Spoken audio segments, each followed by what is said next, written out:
प्रिय विद्यार्थियों, नमस्कार। स्वागत है आपका हर घर पाठशाला कार्यक्रम में। मैथमेटिक्स में आज हम क्लास 5th का चैप्टर नंबर 12 कंटिन्यू करेंगे। इससे पहले भी इस चैप्टर की आपने 2 वीडियोस देखी हैं। पहली वीडियो में हमने टैली मार्क्स और टैली चार्ट के बारे में पढ़ा था और दूसरी वीडियो में हमने पाई चार्ट के बारे में पढ़ा था। और पाई चार्ट को एक बार थोड़ा सा रिवाइज कर लेते हैं कि पाई चार्ट को हम चपाती चार्ट भी कहते हैं। इसको चपाती चार्ट इसलिए कहा जाता है क्योंकि ये चपाती की तरह गोल होता है। जब वृत्त के आकार का गोल होता है इसलिए इसको हम चपाती चार्ट भी कह देते हैं। तो पाई चार्ट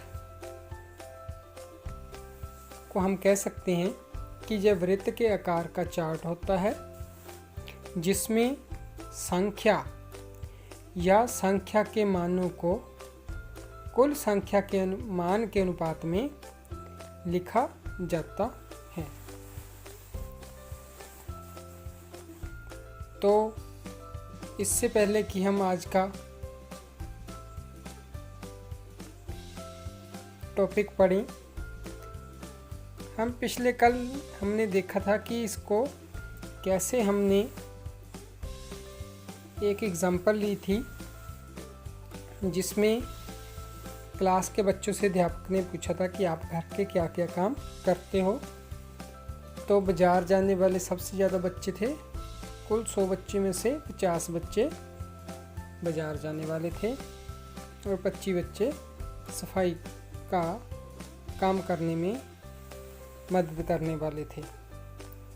इसी तरह बर्तन साफ़ करने वाले 15 और खाना बनाने वाले 10 थे।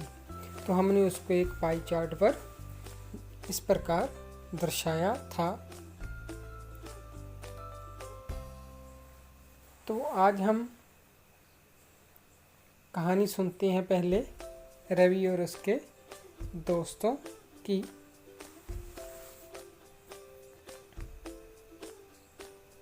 रवि, मोना, प्रिया और मोहित बहुत ही अच्छे दोस्त हैं। वो शाम को इकट्ठे पार्क में खेलते हैं। अपना होमवर्क भी वो इकट्ठे ही बैठकर करते हैं।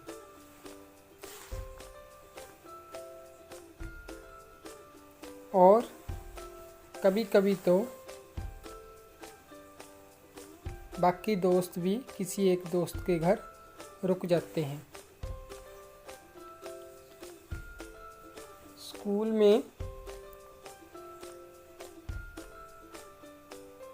स्कूल लगने से पहले सुबह और आधी छुट्टी में चारों ही इकट्ठे खेलते हैं। उनमें घनिष्ठ मित्रता है। वो कभी भी आपस में लड़ते नहीं हैं।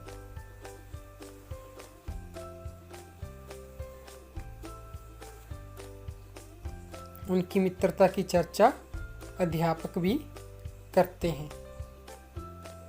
एक बार स्कूल में स्वास्थ्य की जांच करने वाली टीम आई। टीम ने सभी बच्चों का स्वास्थ्य जांचा,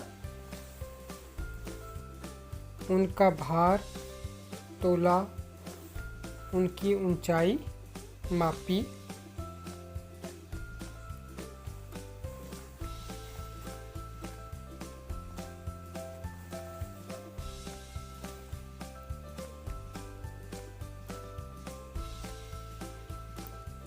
जब वो बच्चों की ऊंचाई माप रहे थे तो रवि ने देखा कि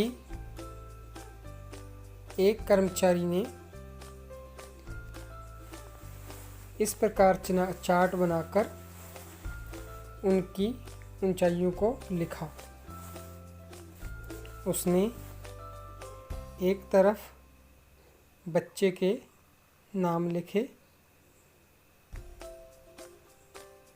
जैसे मोना, रवि, प्रिया और मोहित।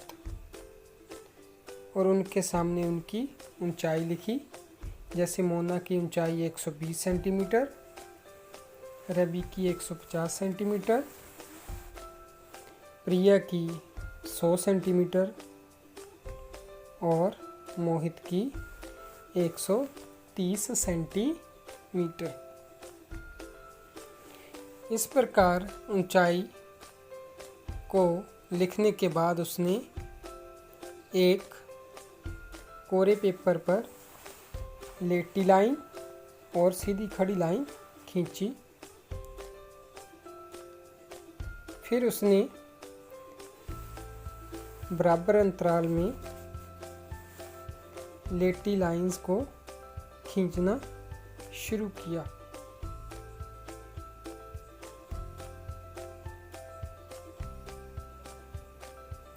जहाँ पर जो लेटी लाइन खड़ी रेखा को काटती थी, उस जगह पर उसने उसका नंबर्स देने शुरू कर दिए, जैसे सबसे नीचे 0, फिर 20, फिर 40, 60, मीन्स 20 का फर्क डालकर वो अगला नंबर लिख रहा था। 80, 100, 120, 140,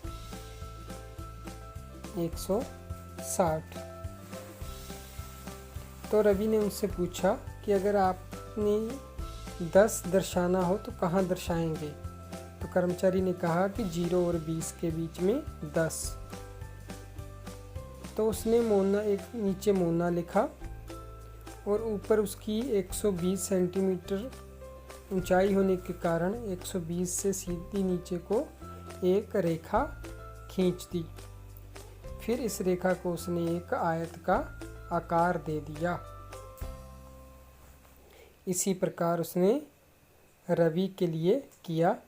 क्योंकि रवि की ऊंचाई 150 सेंटीमीटर थी, तो उसने 140 और 160 के मध्य में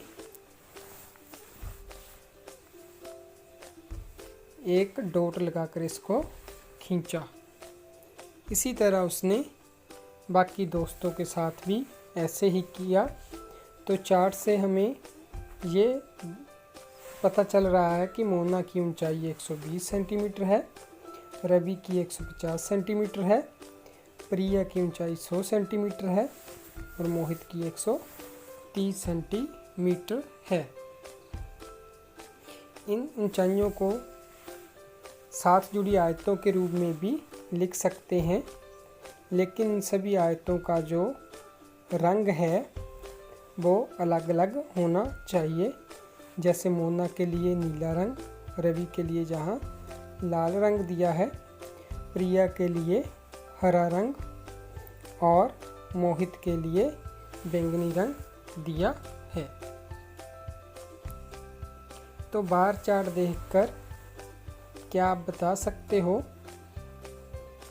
कि सबसे अधिक ऊंचाई किसकी है?